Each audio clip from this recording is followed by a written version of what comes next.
কসর কি এটা আমাদের বোঝা দরকার আগে।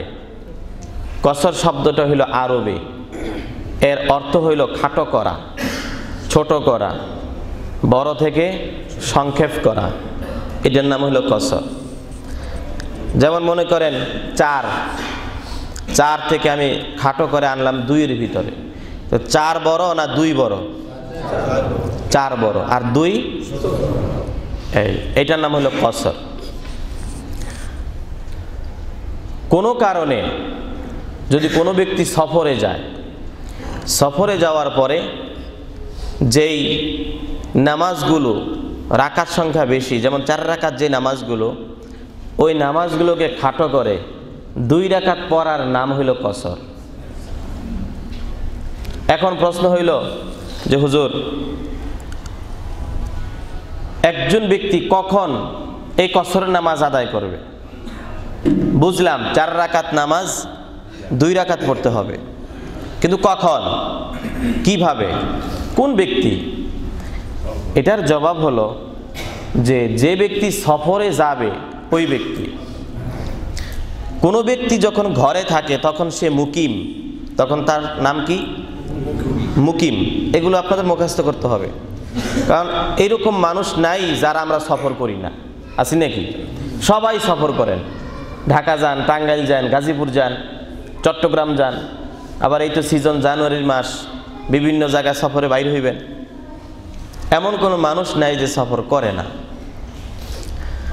তো এখন আমরা যারা সবাই মুকিম, এখানে সবাই মুকিম, কিন্তু এই ব্যক্তিগুলো বা আমরা যখন আমাদের ঘর ছেড়ে দূরে কোথাও রওনা করব, সেটা বিমানের মাধ্যমে হইতে পারে, গাড়ির মাধ্যমে হইতে পারে, হেঁটেও হইতে পারে, সাইকেল, রিক্সা, অটো, যে কোনো গাড়ি হইতে পারে। যদি আপনি 48 কিলোমিটার রাস্তা অতিক্রম করেন, কত কিলোমিটার? অথবা অনেকে নতুন প্রজন্ম যারা, এরা আবার মাইলের হিসাব করে না, যারা আগের মানুষ আপনারা মাইল বুঝেন, নতুন প্রজন্ম বুঝে কি কিলোমিটার। যদি সেটা 77 কিলোমিটার হয়, রাস্তাটা যদি 77 কিলোমিটার হয় অথবা 48 মাইল হয়, এতটুকুন রাস্তা যদি কোনো ব্যক্তি অতিক্রম করে, তখন ওই ব্যক্তি আর মুকিম থাকে না, ওই ব্যক্তি মুসাফির হয়ে যায়। কথা কি স্পষ্ট? এখন আমরা সবাই কি মুকিম, এখন সবাই মুকিম। 2টা সূরা, মুকিম নইলে মুসাফির। আপনি হয় মুকিম থাকবেন নইলে মুসাফির, 2টার একটা যাইতেই হবে। যেহেতু আমরা এখন সফরে নাই, এই জন্য আমরা মুকিম, মানে জায়গায় আছি। আর যদি আমরা সফরে বের হই, তবে সেই সফরটা হইতে হবে কমপক্ষে 48 মাইল অথবা 77 কিলোমিটার, তখন সেটার মুকিম থাকে না, মুসাফির হয়ে যায়। কোন নামাজের কসর হয়? আপনি যখন সফরে যাবেন, আপনি কোন কোন নামাজের কসর করবেন, খাটো করবেন? আপনি কি মাগরিবের নামাজ খাটো করবেন? না। তাহলে 2 নামাজের কসর হয় না। কয় নামাজ? একটা হইল ফজরের নামাজ। ফজর নামাজ কয় রাকাত ফরজ? তাহলে 2 রাকাতের আর ছোট করা যায় না। আচ্ছা, আরেকটা হলো মাগরিবের নামাজ, কয় রাকাত? এইটাও ছোট করা যাবে না। এই 2 নামাজ ছাড়া জোহরের নামাজ, আসরের নামাজ, এশার নামাজ, কয়টা হইল? 3টা। তাহলে এই 3 নামাজ খাটো করে পড়তে হবে যদি আপনি মুসাফিরের হালতে থাকেন। কেউ যদি জানা সত্ত্বেও পুরা নামাজ পড়ে, আমি মুসাফির, আমার দরকার কসর পড়া, চিন্তা করলাম কসর করে 2 রাকাত নামাজ খাটো করব, না, 2 রাকাত বাড়াই পড়ব, সওয়াব বেশি হইব, তাইলে ওই ব্যক্তির নামাজই হইতো না, ওই ব্যক্তির নামাজই হবে না। কারণ আল্লাহ যে বিধান দিচ্ছেন আপনাকে, ওই বিধানই মানতে হবে। আল্লাহর বিধানটাই কি মানতে হবে। এখন অনেকেতেই কসরের মাসলা বুঝেই না, এতে দূরে দূরে সফর করে, পুরা নামাজই পড়ে, ফার্স্ট টু লাস্ট সে নামাজ পড়ে, তো তার কিন্তু নামাজ হয় না, কত মারাত্মক ভুল করতেছে। তাহলে কসর হইল 4 রাকাত নামাজ ফরজ যেটা, ওইটাকে 2 রাকাত বানিয়ে দেওয়া, এটা আপনার উপর ওয়াজিব, আপনাকে করতেই হবে। যদি না করেন নামাজ আবার নতুন করে দৌড়াইয়া পড়তে হবে। 4 রাকাত পড়ছেন, এখন মনে পড়ছে আহের আমি তো মুসাফির, আমি তো কসর করার দরকার, আবার নতুন করে নামাজ পড়তে হবে, কোনো ছাড় নাই। মুসাফির যে হবে, আমি রওনা করলাম একদিকে, আমি সেখানে যাইয়া 17 দিন 20 দিন 1 মাস রইলাম, আমার এক আত্মীয়ের বাসায় গেছি 1 মাস, তাহলে সে মুসাফির হবে না। এক্ষেত্রে যদি কোনো ব্যক্তি কোনো বাড়িতে যায় সফরে, দূরে, চট্টগ্রাম আপনার খালার বাড়ি, আপনি গেছেন, যাওয়ার পরে বাড়ি থেকেই নিয়ত করে গেছেন এইবার যদি খালার বাড়িতে যাই, আল্লাহ যদি বাঁচায় 1 মাস থাকবনি, তাহলে ওই ব্যক্তি মুসাফির না।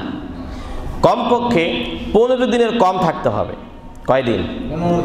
15 দিনের কম যদি কোনো ব্যক্তি দূরে যায় সফরে, ওই ব্যক্তি মুসাফির থাকবে। যদি কোনো ব্যক্তি 15 দিনের বেশি থাকে, 16 দিন 17 দিন ইত্যাদি, তাহলে ওই ব্যক্তি মুসাফির না, ওই ব্যক্তি মুকিম, মানে পুরা নামাজ তাকে পড়তে হবে। আর যদি কম হয় তাহলে সে 2 রাকাত নামাজ পড়বে। 14 দিন ছিলেন, এই 14 দিন আপনার খালার বাড়ি, মামার বাড়ি, যদি সফরের রাস্তাটুকুন হয়ে থাকে 48 মাইল, সেক্ষেত্রে আপনি ফরজ পড়বেন কয় রাকাত? 2 রাকাত। কয় ওয়াক্ত নামাজে? এটা খেয়াল রাখতে হবে আপনাদের। এখন মাঝখানে আরেকটা কথা বলে দিই, এখন খালার বাড়িতে গেলে মসজিদে যেয়ে নামাজ পড়বেন না? তো মসজিদের যিনি ইমাম, তিনি তো আপনার মতো মুসাফির না, সে কিন্তু ঠিকই আসার নামাজ 4 রাকাত পড়বে, নাকি? অথবা জোহর নামাজ 4 রাকাতই পড়বে। এখন আপনি করবেন কি? আপনি তো 2 রাকাত পড়ার মানুষ। হ্যাঁ, যদি কোনো ইমামের সঙ্গে আপনি নামাজ পড়েন, সেক্ষেত্রে 2 রাকাত পড়া যাবে না। ওই ইমাম যত রাকাত পড়বে তত রাকাতই আপনাকে পড়তে হবে, এটা খেয়াল রাখতে হবে। আপনি মুসাফির, আপনি 2 রাকাত নামাজ পড়বেন ঠিক, কিন্তু এই কথা স্মরণ রাখতে হবে, যদি ওই এলাকায় মসজিদে আপনি জামাতে নামাজ পড়তে যান আর ওই ইমাম যদি মুসাফির না থাকে, তখন ওই ইমামের পিছনে যদি নামাজ পড়েন পুরা 4 রাকাতই পড়তে হবে, এটা আমাদের খেয়াল রাখতে হবে। এখন আপনি আপনার খালার বাড়ি গেছেন, নিয়ত করছেন 5 দিন থাকবেন, 5 দিন হইল, আপনার খালাম্মায় বলছে বাবা আর কয়েকটা দিন থাকো, আরও রইলেন 5 দিন, আর কয়েকদিন থাকো, আরও রইলেন 5 দিন, এইভাবে করতে করতে আপনার সময় খালি বাড়তেছে। 20 দিন হয়ে গেছে, 25 দিন, 1 মাস, পুরা 1 মাস পর্যন্ত আপনি মুসাফির হালাতি থাকবেন। কারণ আপনি এই নিয়ত করেন না যে 15 দিন থাকবেন, নিয়ত ছিল কয়দিন? 5 দিন। সেই জন্য আপনি মুসাফির থাকবেন। হয়তো বা সময় বেড়ে গেছে, থাক থাক এরকম করতে করতে আপনাকে রাখছে, সময় বেড়ে গেলেও আপনি মুসাফির।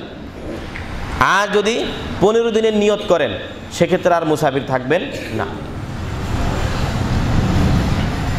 এখন কথা হইল, আমাদের এই এলাকায় এই যে খালে বিলে নদীতে অনেক মানুষ স্টিমার চালায়, লঞ্চ চালায়, তারপরে আপনার অনেক মানুষ আছে বিমান চালায়, বাস চালায়, ট্রাক চালায় ইত্যাদি। তারা কিন্তু অনেক দূরে দূরে সফর করে। ঢাকা থেকে চট্টগ্রাম, ঢাকা টু চট্টগ্রাম বড় বড় বাস আছে না? এখন ড্রাইভার কি করবে? যারা যাত্রী তারা যদি মুসাফির হয়, তারা 2 রাকাত নামাজ পড়বে কসর করে। ড্রাইভার কি করবে? বিমান এর যে পাইলট, বাংলাদেশ থেকে সে গেল ইন্ডিয়ায় অথবা সৌদিতে, এই রকমের চালক যারা আছে এরাও মুসাফির হয়ে যাবে।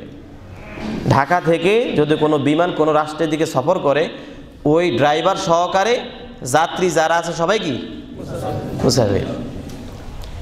অথবা ঢাকা থেকে যদি চট্টগ্রাম কোনো বাস যায়, সেই বাসের ড্রাইভার অথবা হেল্পার, কন্ট্রাক্টর যা আছে সব কি মুসাফির হয়ে যাবে। আপনি যদি মুসাফির, আপনার কষ্ট হবে, এই জন্যই তো আল্লাহ 4 রাকাত নামাজকে 2 রাকাত বানাই দিয়েছেন। মুসাফিরের হালতে কষ্ট, গাড়ি গুড়ি জার্নি, এটা সেটা, মাথা ব্যথা, অনেক বিষয় আছে। এই জন্য আল্লাহ আপনার নামাজকে কি করছেন? কমাই দিয়েছেন। এখন প্রশ্ন হইল, ওদের সুন্নত কি করব, নফল কি করব? ঠিক না? সুন্নত আছে, ফজর নামাজে 2 রাকাত সুন্নত আছে আগে, আবার জোহরের নামাজে আগে 4 রাকাত পড়তে দিব, আবার জোহরের নামাজের পরে আবার 2 রাকাত সুন্নত। এগুলো হইল আমাদের হানাফি মাযহাব অনুযায়ী আপনি পড়বেন।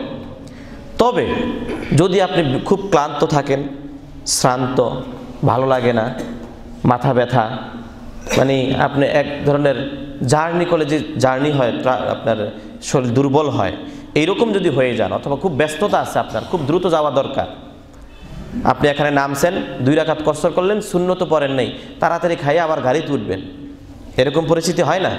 সেক্ষেত্রে সুন্নত পড়ার দরকার নাই। যদি আপনার সময় থাকে, এক জায়গায় গেছেন, বিরতি দিছে 1 ঘন্টা, অজু টজু করে নামাজটা পড়ছেন 2 রাকাত, এখন চিন্তা করলেন সময় যদি আসে বৈশই তো রয়েছি, সুন্নত পড়ি, পড়া যাবে, সোয়াব আছে। তবে যদি আপনি ক্লান্ত থাকেন, ওজোরের কারণে না পড়েন, তাহলে কোনো গুনাহ হবে না।